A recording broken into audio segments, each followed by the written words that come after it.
शरारत पड़ी महंगी। राजू और सोनू दो सबसे अच्छे दोस्त थे। दोनों चौथी कक्षा में पढ़ते थे और गांव के प्राथमिक विद्यालय में पढ़ने जाते थे। दोनों की आदतें बिल्कुल अलग थीं, परंतु उनकी दोस्ती बहुत गहरी थी। राजू बहुत होशियार और आज्ञाकारी लड़का था, जबकि सोनू हमेशा शरारतों में लगा रहता था। एक दिन स्कूल में गणित की परीक्षा होने वाली थी। राजू पूरी रात पढ़ाई करता रहा, जबकि सोनू शरारतों में व्यस्त था। अगले दिन दोनों परीक्षा देने स्कूल पहुंचे। राजू ने पूरी परीक्षा अच्छे से दी, जबकि सोनू को कुछ भी याद नहीं था। परीक्षा के बाद सोनू ने राजू से कहा, तुम हमेशा पढ़ाई करते हो, कभी मस्ती भी किया करो। राजू ने मुस्कुराते हुए कहा, शरारत करना भी अच्छी बात है, लेकिन सही समय पर। परीक्षा के समय तो पढ़ाई ही करनी चाहिए।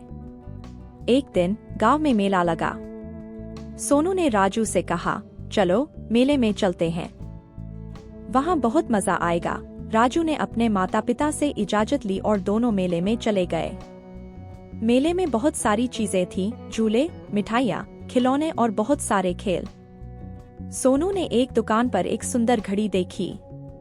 उसने राजू से कहा, मुझे यह घड़ी चाहिए। राजू ने कहा, अगर तुम्हें घड़ी चाहिए तो पैसे देकर खरीद लो, चोरी करना गलत बात है। सोनू ने राजू की बात अनसुनी कर दी और मौका देखकर घड़ी चोरी कर ली। दोनों दोस्त मेले से वापस लौट आए। राजू ने सोनू को समझाने की बहुत कोशिश की, लेकिन सोनू ने उसकी एक न सुनी।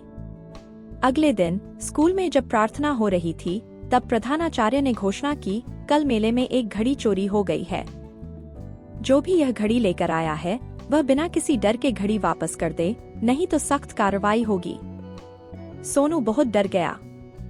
उसने घड़ी को अपनी जेब में छिपा रखा था। राजू ने फिर से सोनू को समझाने की कोशिश की, सोनू, तुम घड़ी वापस कर दो, गलत काम का नतीजा हमेशा बुरा होता है। सोनू को राजू की बात समझ में आ गई। उसने हिम्मत जुटाई और प्रधानाचार्य के पास जाकर सारी बात बता दी। प्रधानाचार्य ने सोनू को समझाया और भविष्य में ऐसा न करने की चेतावनी दी। सोनू को अपनी गलती का एहसास हुआ और उसने सभी के सामने माफी मांगी। इस घटना के बाद सोनू ने ठान लिया कि वह अब कभी शरारत नहीं करेगा और हमेशा सही मार्ग पर चलेगा। उसने राजू से कहा, राजू, तुम्हारी सलाह ने मुझे बचा लिया। अब मैं तुम्हारी तरह पढ़ाई और अनुशासन पर ध्यान दूंगा। राजू ने सोनू को गले लगाते हुए कहा, दोस्ती का यही मतलब होता है, एक दूसरे को सही राह दिखाना।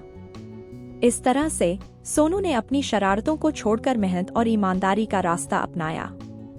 दोनों दोस्त मिलकर पढ़ाई में जुट गए और कुछ ही महीनों में दोनों कक्षा के सबसे होशियार छात्रों में गिने जाने लगे।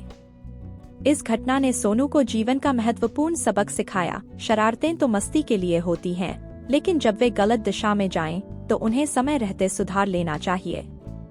अब सोनू और राजू दोनों अपने गांव और स्कूल में अच्छे आचरण और मेहनत के लिए जाने जाते हैं।